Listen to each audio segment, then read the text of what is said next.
Sheath your swords. George begs Wike, Atiku, and governors. Can you imagine? So I don't understand. They set up disciplinary committee to look into what is happening in PDP at national level. And unfortunately, Bode George refused to be part of it and he defended his actions. Now he is begging them to sheath their sword. He wants peace. Now, wow. So, with they visited, what is his name? The Board of Trustees visited Siminalayi Fubara in Rivers State, and they were also like begging him to calm down. And at the same time, I know that what made them to go was because they learned that the guy was going to move to SDP and he was going to decamp away from PDP because PDP is not helping him. That was what triggered their move. And on coming back, people were telling them you went to see Fubara and you couldn't see Wike. Now, instead of scheduling a meeting to go and see Wike now, he's begging them to sheath their sword. Well, he's talking like another statesman, but how has he contributed to the peace in the party? That is the thing.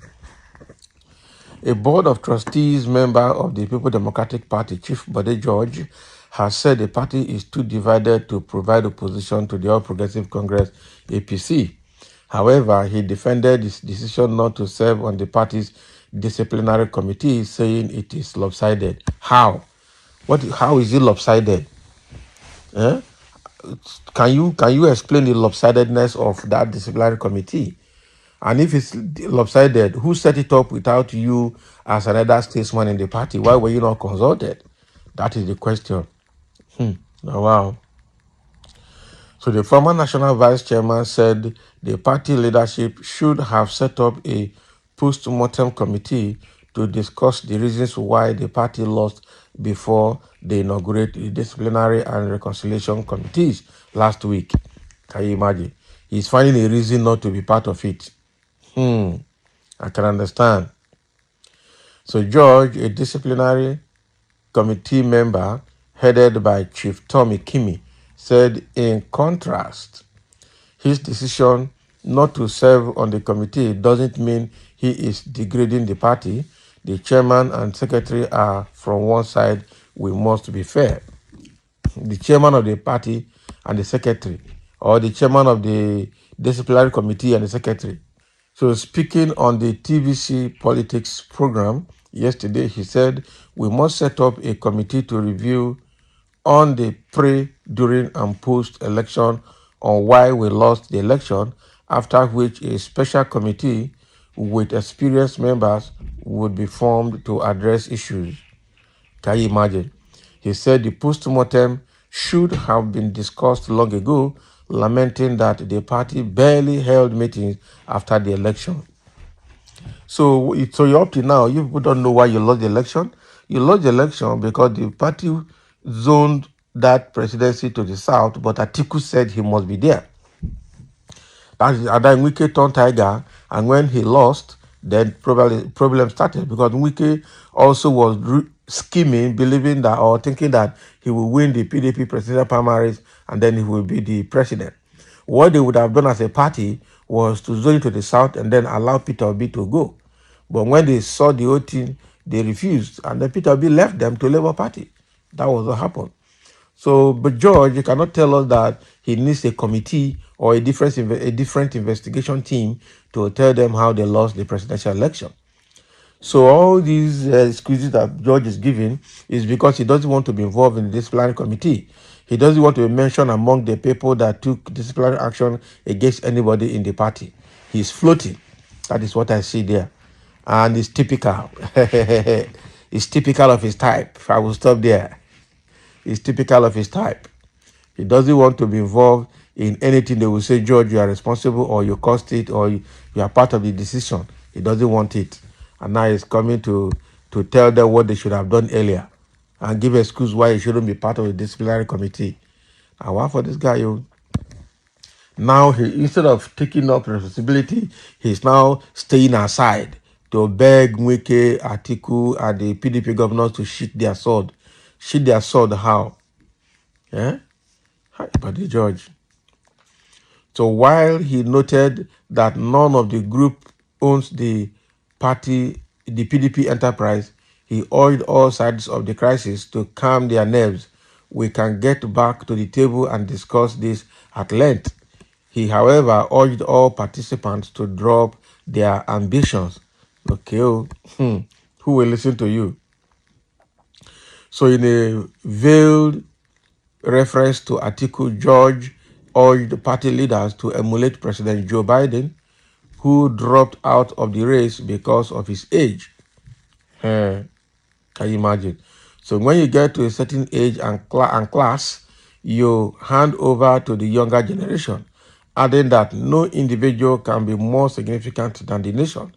People are perpetually asking that they want to be president at all costs. Your input should be Nigeria first, he said. That means he's talking to Atiku now. It's Atiku that wants to be president at all costs. And meanwhile, Tinubu is older than Atiku, and he also wanted to be president at all costs. And he has gotten the president at all costs. And now it's costing Nigerian all costs to sustain the presidency. That is it. So before you talk, you didn't tell Tinubu to drop his ambition because of his age. Now you didn't tell Atiku to drop his ambition because of his age, or this now you are saying that Atiku indirectly telling Atiku to drop his ambition because of his age. Look at all of them. Nobody wants to drop out. Look at what is his name? Buhari that was there. He was very old and he couldn't do anything. Even Tinubu is the same thing. Look at all the people, most of the people that work with Buhari, the likes of Lai Mohammed. I don't know, Minister of Information. And we don't know what he was informing. Rather, he was telling lies and creating propaganda. That is the grandfather and the foundation of propaganda in politics in the recent times. So you can't tell us now, that the party should have met long ago to discuss other things before setting up disciplinary committee. When you get to a certain age and class, you hand over to the younger generation, adding that no individual can be more significant than the nation. Okay, and people are perpetually asking that they want to be president at all costs. Your input should be Nigeria first, he said. Okay, so the input should be Nigeria first. People in APC are not saying Nigeria first. All right, so now let's see exactly what some people are saying. I know that there are two comments here. Somebody said, tell your kinsman Tinubu to drop his ambition. He is older than Atiku. These are Northerners now reacting to what Bode George is saying.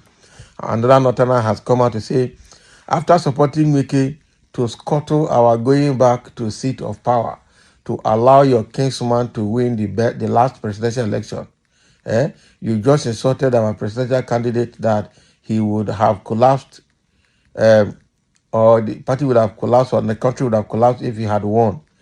So which peace are you talking about? Disciplinary committee has been set up which you refuse to accept. So keep your peace talk. You are already trying to scatter the committee so that your Wike will continue having upper hand in the party that he is no more a member. This is an Hausa man talking his own. But the question is, why would Atiku come back? After a Fulani man has ruled for 8 years, why would Atiku come back, another Fulani man for another 8 years? Are you people the owner of the country? That's the question. So I understand that Wike has his own, and Wike did not win because they didn't plot well. But the fact was that the presidency shouldn't have gone back to the north after 8 years of Buhari for any reason. That is the thing. You people are not the owner of Nigeria. So you cannot do 8 years and then you want to go again for another 8 years. No. That is why you people keep saying that Nigeria is your property, you own it. Oil is in the south, but it's owned by the north. This is an insult. You have insulting the Southerners and the Middle Belt. So this comment here doesn't work. It doesn't work. So that is what is happening here. But the judge is trying to talk as an elder statesman in his own way. But in Nigeria, there's nothing you do that will not be punctured. So thank you for listening, and let's have your comments.